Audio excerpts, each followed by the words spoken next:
stood up at our 4-year anniversary party just a few months ago and announced that it would be our last because I was shutting down Abbey Realty to join EXP Realty and invite all 472 agents to come with me.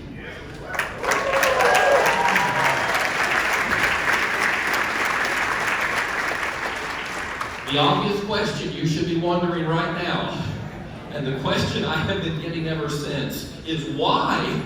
Why in the world? Something so good, so profitable, so incredible, so wonderful, named after your own daughter. Why would you shut that down and take the risk to move to EXP, not even knowing that a single agent might go with you? And I want to share with you the 3 reasons why I made that transition. And if you know any independent real estate brokerage owners, you might want to take notes. Because I guarantee you that no matter how good things are for them, no matter how successful they are, no matter how good it looks from the outside, there are some things that keep that broker awake at night. There are some problems an independent real estate broker cannot solve. And if you're aware of those, you can ask the right questions that leads them to the right answer to all their problems. And that answer is spelled in 3 letters, EXP. So here goes. Number 1, why did I transition from Abbey Realty over to EXP? Because it eliminated my financial risk and legal exposure as a broker owner. In our first 3 years, we had 3 E&O claims against us. 2 of them were completely bogus. And yet the E&O company didn't want to incur the cost of a legal defense, so they just settled automatically. They didn't even look into it. They made a payout. And so after 3 years, 3 payouts, they canceled us and they threw us into a high-risk pool. Now, my E&O premium quintupled. And my per-claim deductible went from $1,000 to $50,000 per claim. Now last year we closed over 2,500 transactions. That's 5,000 transaction sides. You know what that means to a broker owner? 5,000 chances to get sued. And last year, there were 2 of those circulating through the system early on. And in both cases, it was a buyer suing a seller for failure to disclose structural defects in the home. Of course, the listing agent knew nothing about it. I knew nothing about it. But guess what? They got sued and I got sued because I'm Mr. Big Pockets. In the eye of these buyers, they always go after the broker. But what you may not know, and you need to know this, is that non-disclosure is considered a willful act. It's fraud. And therefore, it is not covered by E&O insurance. It's not an error. It's not an omission. It's considered a criminal act.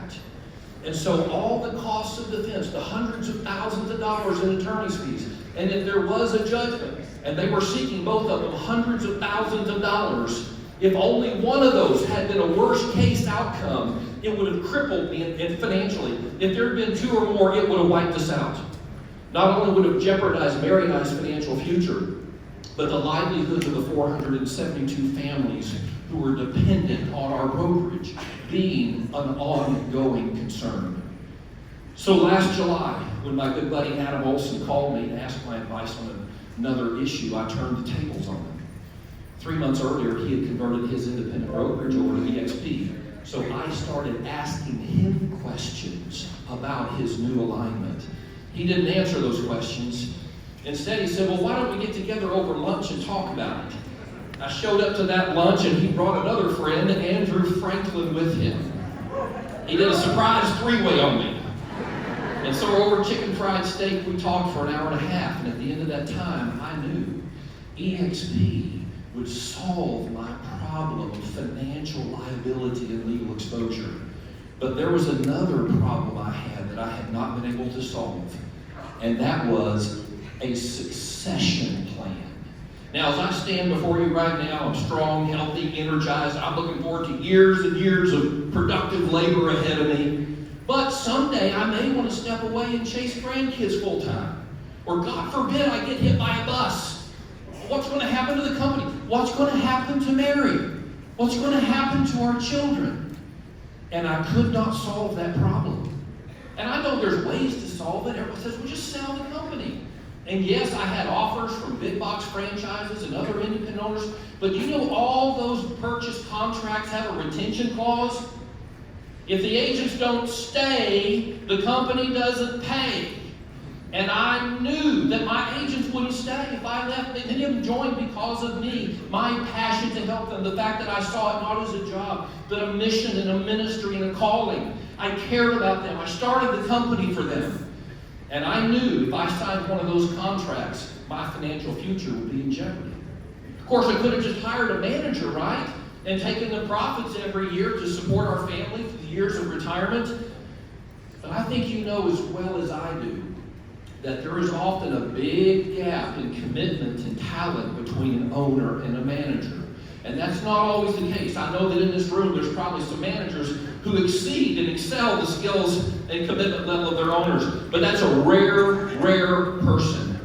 And as I looked around my world, I didn't have anybody that I would feel comfortable handing the keys to my company to. I did not have a succession plan. But when I heard about the retention tools at EXP, the light bulb went off. Are you kidding me? An icon agent? Would they ever leave EXP? Could they possibly leave? Or even a mid-level producer after a couple years. Now they got some revenue share going on. They got some stock ownership in the company. And it may not be a huge amount of money, but who else is going to give that to them?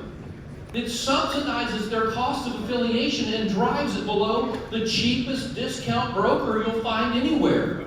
I knew if I could get my agents to come with me, my retention problem was solved. My succession plan problem was solved. And at some point I could ride off into the sunset and my income would not only be secure and stable for all the years of retirement, but because of the leverage built into the exponential EXP plan, it would actually grow over time. Where else can you get that? I left that lunch with Adam and Andrew knowing that alignment with EXP solved my two biggest problems as an independent brokerage owner. But I would never have left. I would never have transitioned if it had just solved my problems. Remember, I started Abbey Realty not for me, but for those agents.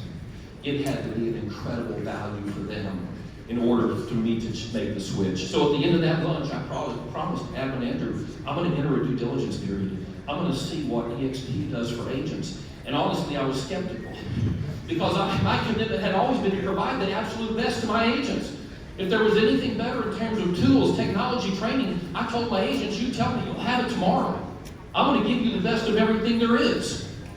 But when I started looking at EXP, oh my goodness. Let me just say I was overwhelmed. They've got a relocation department.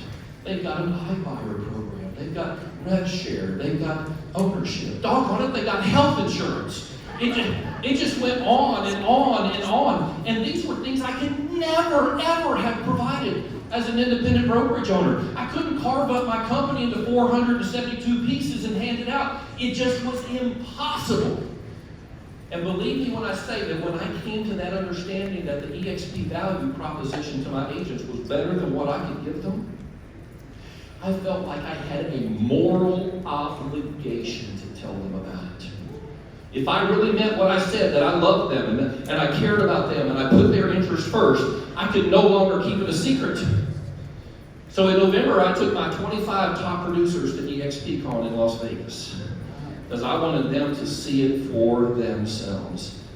And I have to say it was an incredible experience. Jason and Glenn even took time to meet with our team. And of course, they're geniuses. We all know that. But it was more than that. They were kind, humble, gracious, hospitable. And at the end of that week, every one of my 25 top producers said, Frank, we're in.